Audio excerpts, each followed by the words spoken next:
வணக்கம்.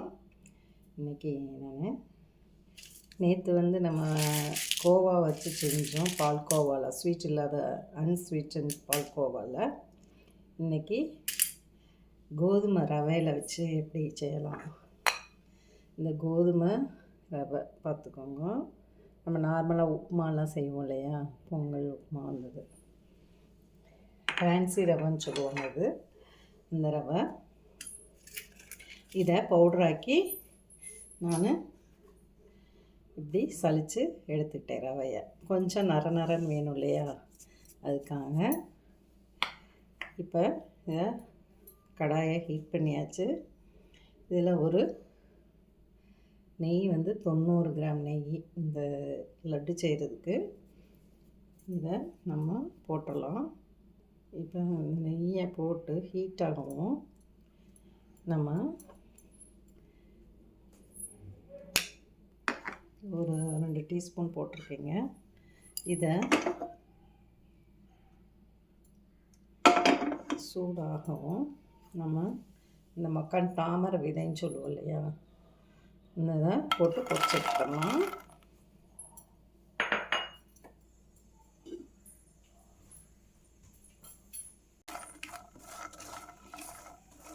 இது நல்லா ஃப்ரை ஆகணுங்க. இது சும்மா இதாக இருக்கும், சாஃப்டாக இருக்கும். இதை நம்ம நெய்யில் இப்படி பொரித்து வறுத்து எடுத்துக்கலாம். பொரிக்க வேண்டாம், வறுத்து எடுத்துக்கலாம். வறுத்து எடுக்கும். இதை மிக்சியில் ஒரு சுக்கு லைட்டாக திருப்பி எடுத்துக்கலாம். இது 15 கிராம் தாங்க. இது லைட் வெயிட்டாக இருக்கனால இது ஜாஸ்தியாக வரும். அதனால் நம்ம 15 கிராம் எடுத்துக்கிட்டோம்.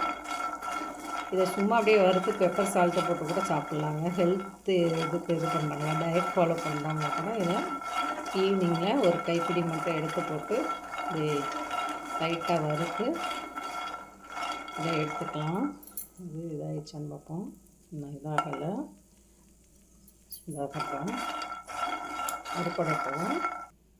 இது சூடாக இருக்குதுங்க. வேணும் இது உடைக்கிறதுனால எடுத்துருங்க. இந்த சூட்லேயே கொஞ்சம் இதாகவும் நமக்கு பொறுப்பாயிரும். இப்போ இதை மாற்றிடலாம். நெய் விட்டுக்கலாம்.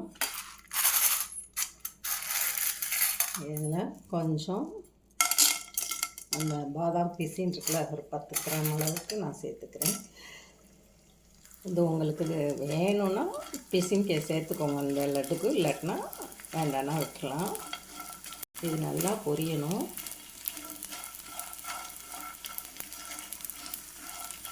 சோளம்லாம் நம்ம எப்படி பொரிப்போம் மணிக்கு நல்லா பொரித்து எடுத்துக்கோங்க.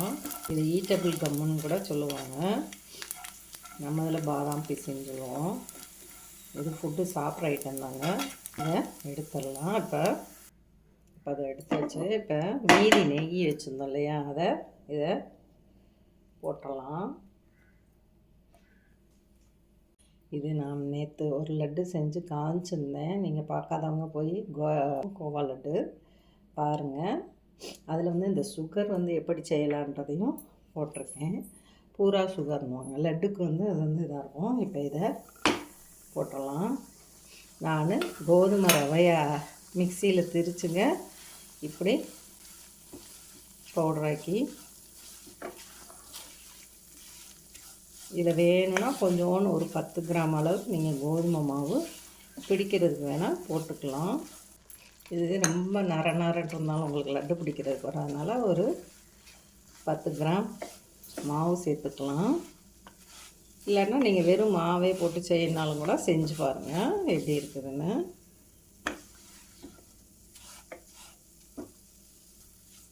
இது பச்சை வாசனை போக நம்ம வறுத்துக்கலாம். இது வறுத்தாச்சு. நம்ம ஸ்டவ்வை ஆஃப் பண்ணி ஆற விடுறதுக்கு முன்னாடி இந்த பாதாம் முந்திரி நேற்று நெய்யில் நான் வறுத்து கொஞ்சம் வச்சுருந்த நெல் என்னமானதை இந்த லட்டுக்கு நான் சேர்த்துக்கிறேன்.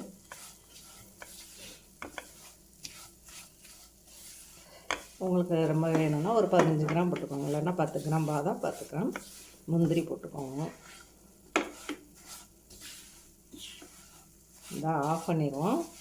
அதுக்கு முன்னாடி நம்ம இந்த மக்கானும் இந்த பாதாம் வறுத்து வச்சோம் இல்லையா பிசின் கம், இதையும் ஒரு மிக்சியில் ஒரு சுற்றி எடுத்துக்கலாம். இப்போ இதை ஸ்டவ்வை ஆஃப் பண்ணி விட்டுறலாம். ஒரு 2 நிமிஷம் வறுத்துக்கோங்க சிம்லேயே வச்சு.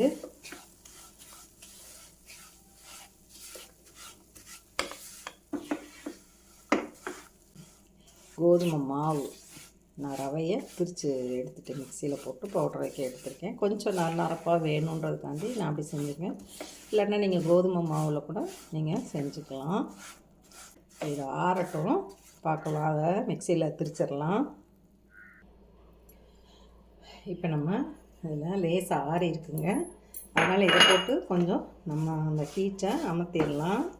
இது என்னன்னு பார்த்தீங்கன்னா மக்கானும் அந்த கம்மு பாதாம் பிசினும் போட்டு சூடு கொஞ்சம் ஆறவும்.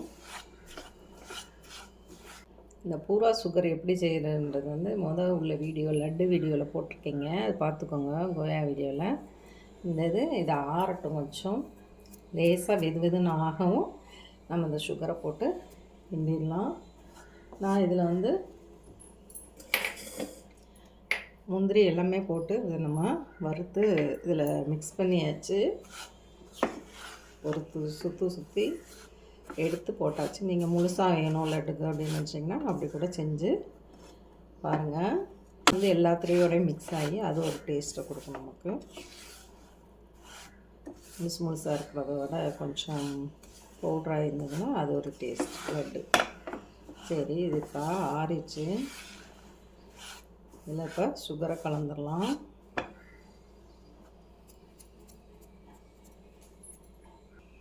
இப்போ நம்ம சுகரை போட்டுடலாம். இந்த சுகர் வந்து ஒரு 120 கிராம், 110 to 120 கிராம். நான் 120 கிராம் எடுத்திருக்கேன். உங்களுக்கு இனிப்பு கம்மியாக வேணால் ஒரு 10 கிராம் அப்படி குறைச்சிக்கோங்க. இல்லை இனிப்பு நாங்கள் சாப்பிடுவோம் அப்படின்னிங்கன்னா போட்டுக்கலாம். எங்களுக்கு சுகர் வேண்டாம் அப்படின்றவங்க நீங்கள் நாட்டு சர்க்கரையை போட்டு மிக்ஸ் பண்ணிக்கோங்க.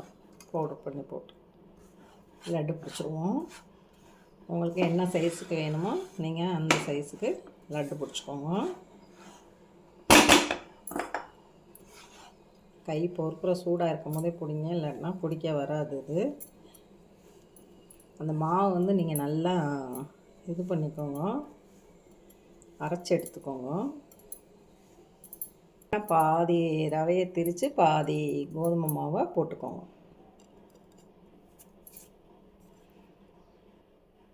இந்த லட்டு எப்படி இருக்கு பாருங்கள், இந்த லட்டு எப்படி இருக்கு பாருங்கள். இது சரியாக வரல. நான் அதுக்கு என்ன செஞ்சேன்னா, நீங்கள் இப்படி பிடிச்சிட்டு இப்படி சுற்றுனீங்கன்னா லட்டு உருண்டையாக நமக்கு ஷேப்பாக கிடச்சிரும். ஷேப் வந்து இந்த ஷேப் பாருங்கள் எப்படி இருக்குதுன்னு. இன்னொன்னே போட்டுடலாம். இது பாருங்கள் எப்படி இருக்குதுன்னு. இப்படி 2 ஆட்டை இப்படி ஒரு சுற்றுனீங்கன்னா லட்டு ரெடி. இப்படி இதாக வந்துருச்சு பார்த்தீங்களா, ஷைனாக.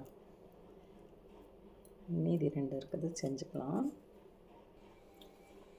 உங்களுக்கு பிடிக்க வரல அப்படின்னு நினச்சிங்கன்னா பாதி ரவை அந்த பவுட்ரு பாதி கோதுமை மாவு போட்டுக்கோங்க. கொஞ்சம் நரப்பாக வேணும், ரவை லட்டு போல் வேணும்னிங்கன்னா இப்படி செஞ்சுக்கோங்க. இதில் ஏலக்காய் போடாது போட்டுக்கோங்க. ஏலக்காயும் அந்த ஜாதிக்காயில் கொஞ்சோண்டு தூளும் போட்டுக்கோங்க. அதை நான் போடும்போது காமிக்க மறந்துட்டேன். என் சேனலுக்கு லைக் பண்ணுங்கள், ஷேர் பண்ணுங்கள், கமெண்ட் பண்ணுங்கள். தேங்க்யூ ஃபார் வாட்சிங்.